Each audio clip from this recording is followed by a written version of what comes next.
C'est une information, à mon avis, qui ne vous a pas échappé. La pizza napolitaine est entrée au patrimoine immatériel de l'UNESCO.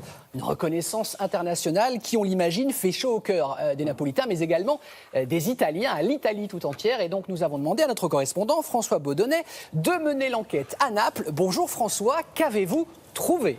Sous la pluie, apparemment. Bon.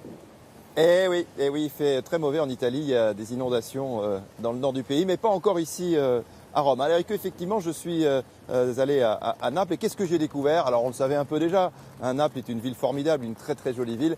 Mais là, quand on va à Naples, surtout en cette période juste avant les fêtes de Noël, eh bien on découvre une animation particulière. Vous savez, Naples en fait c'est évidemment une ville, mais les Napolitains se considèrent comme un peuple. D'ailleurs, ils ont une langue, le napolitain. Et quand ils ont appris que leur pizza, qui est leur plat national, on va dire, est reconnue au patrimoine mondial immatériel de l'UNESCO, eh bien évidemment, ils sont encore plus fiers.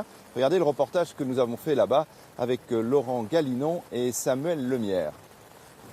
Voici les gestes que l'UNESCO vient de consacrer. Ce sont eux qui, depuis des siècles, font la pizza napolitaine.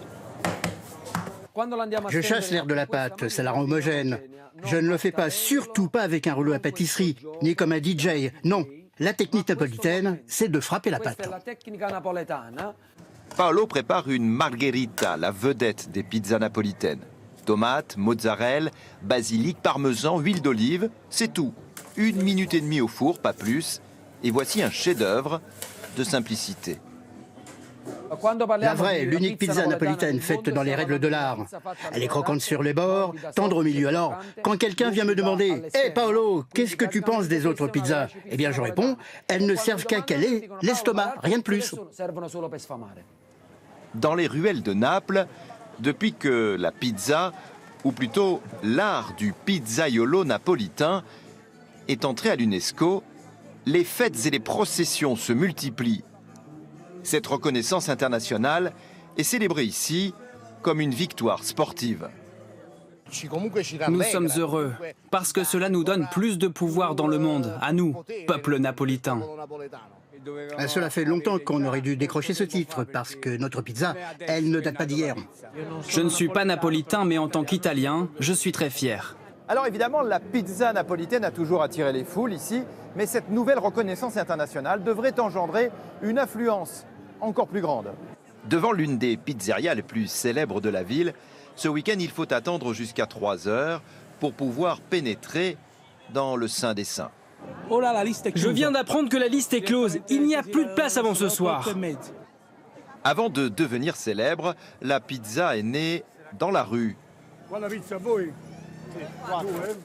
Aujourd'hui encore, on se bouscule pour une margherita pliée en 4 dans une feuille de papier. C'était à l'époque le plat du pauvre.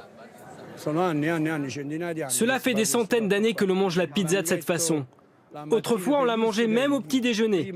C'était le plat du peuple. Cela ne coûtait rien, entre 5 et 10 centimes. Même si elle vaut plus cher aujourd'hui, à Naples, la pizza reste toujours aussi populaire. Et ses habitants vont chanter encore longtemps son entrée au panthéon de l'UNESCO.